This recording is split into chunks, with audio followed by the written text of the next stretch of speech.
HomeoCare, the chain of world-class homeopathy clinics with world-class care. HomeoCare is the advanced homeopathy clinic in India. Hello everyone, myself Dr. Dipali Patil, a homeopathic consultant practicing at HomeoCare Vashi branch. Today, I will be discussing about a very important health issue seen in children, that is bedwetting or enuresis. What is enuresis? Enuresis is defined as involuntarily passage of urine by a child who is 5 years and above and is reasonably expected to have toilet control or toilet training. This is bedwetting or enuresis. Now, enuresis is classified into two sections. Section 1 is classified according to the time and section 2 is classified according to the achievement of control. So for according to time, if the child is bedwetting in the daytime, it is diurnal enuresis. If the child is bedwetting in the night time, it is nocturnal enuresis. And if the child is bedwetting both the times, it is both diurnal and nocturnal enuresis. The most common type of enuresis which we see in our practice is nocturnal enuresis. The other section of classification is according to achievement of control. It is divided into primary enuresis and secondary enuresis. Primary enuresis means the child has never been able to achieve control over the bladder. The child has never seen dry nights. Secondary aneurysm means the child has again started bedwetting after a dry period of 3 to 6 months. So this is primary and secondary enuresis. Now, what are the causes of bedwetting? Cause number 1, bladder. The size of the bladder is small, the muscles of the bladder are weak, or the opening of the bladder is small. Cause number 2, any kind of diseases like recurrent urinary tract infection, diabetes mellitus, epispadias, lipoma of cauda equina, meningomycocele. These are the diseases where enuresis is a symptom of that disease. Cause number 3, genetic cause. If the mother or father or anyone from the blood family background was suffering from enuresis, there are very high chances that the child will also suffer from bedwetting. Cause number 4, chronic constipation. If the child is chronically constipated, the bowels will always be filled up. That will create a direct pressure on the bladder, creating an urgency of voiding the urine, especially at night.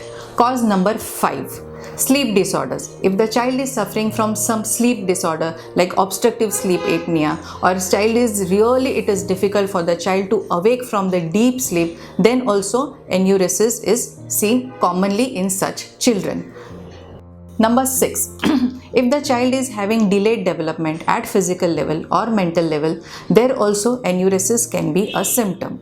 Normally it is seen that every year the child has to perform 15% better till the age of 6 years, by that time the problem is resolved. So this is delayed developmental reason. And the cause number 7, which is very important, especially in homeopathy, is psychological causes. What is psychological causes? If the child is having some emotional turbulence or having emotional imbalance like anxiety, stress, tension, fear, all this can lead to enuresis. Now, why do you think that the child will be suffering from anxiety or fear or tension? The common reasons which we see in our day-to-day practice is entry of the sibling in the family. The child starts feeling jealous about it. There is change in the society. The child has shifted to some other place or some other society.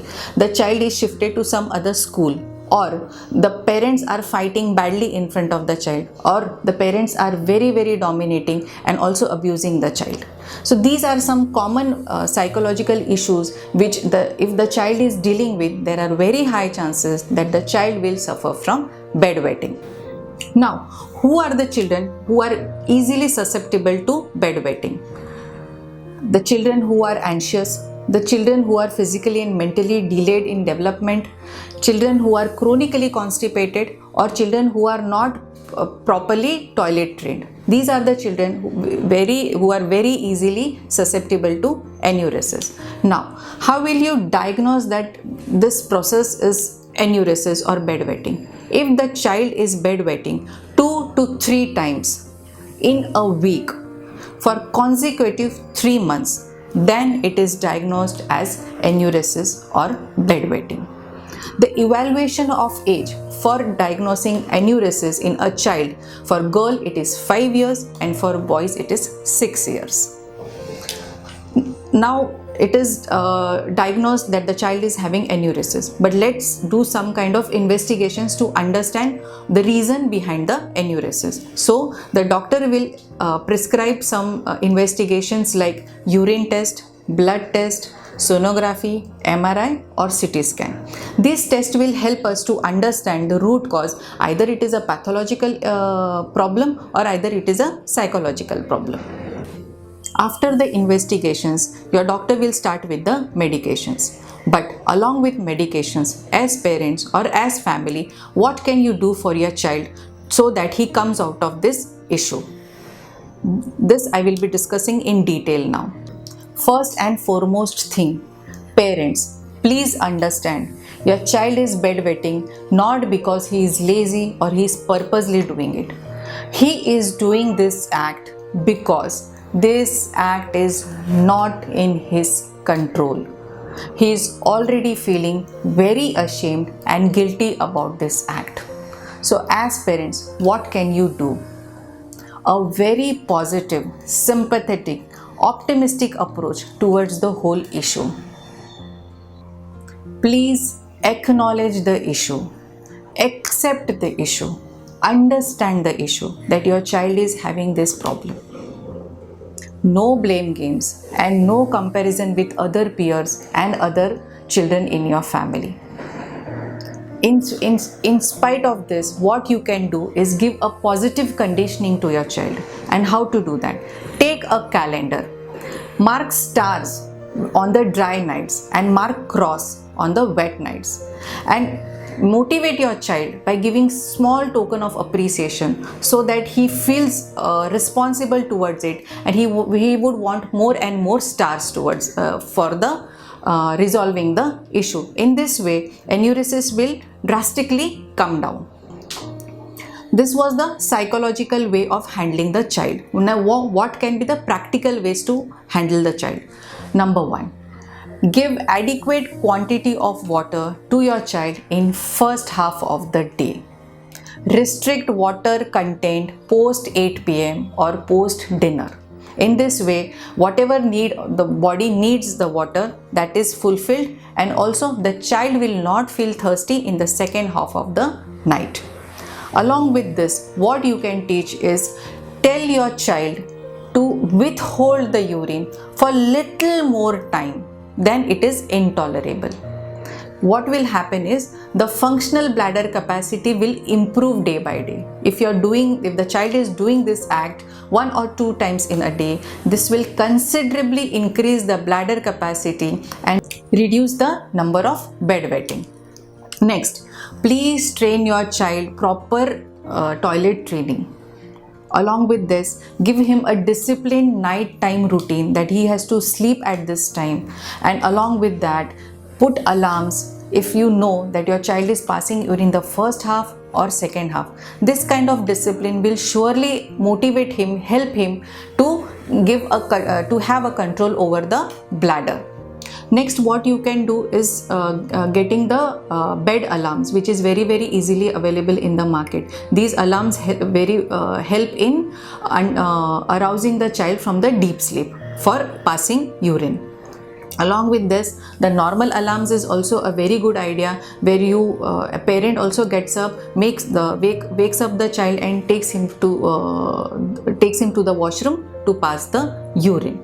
Also, restrict caffeinated products. Don't give caffeinated products to your child, because caffeine again irritates the bladder at night and the bladder will want to void the urine. Also, prevent constipation in the child, because constipation again is giving pressure to the bladder and bladder wants to void out in the urine. So these are some methods which can be used at home, which can be practiced at home, where you can help the child to resolve the issue. Enuresis being a pathological reason and psychological reason, we would suggest as homeopaths that for psychological reasons homeopathy acts wonders in this. As the child is going through some emotional turbulence or some emotional problem, when we take the detailed observation of the child in child observation room and also try to understand the genetic issues, the hereditary issues, the physical issues, the mental issues, a thorough case taking from the parent, and we come down to understand that yes, these are the basic reasons why the child is having this problem. We try to attack the root cause of the issue. We try to understand the emotion of the issue and start with the constitutional medicine which suits the child. These constitutional medicines will do two things in the child. One, the overall immunity of the child will considerably improve, and secondly, whatever organs are hampered or whatever the disease force is there inside the body itself will take care to come out of that disease force. The body itself will enhance because of the homeopathic medicines and fight with the issue.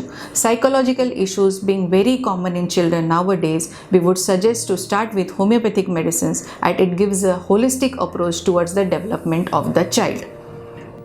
HomeoCare being a pediatric clinic where there is already a child observation room for the child, we try to understand the child in detail and along with the constitutional medicine create an optimistic, supportive way of handling the child, which will speed up the recovery and also complete the cure. Homeopathic medicine does wonders when the reasons are psychological reasons or emotional reasons. The medicines are given understanding the mental, physical and emotional state of the child. We try our level best to bring the child in harmony. Thank you for watching this video. Please like and subscribe our channel to watch such more videos.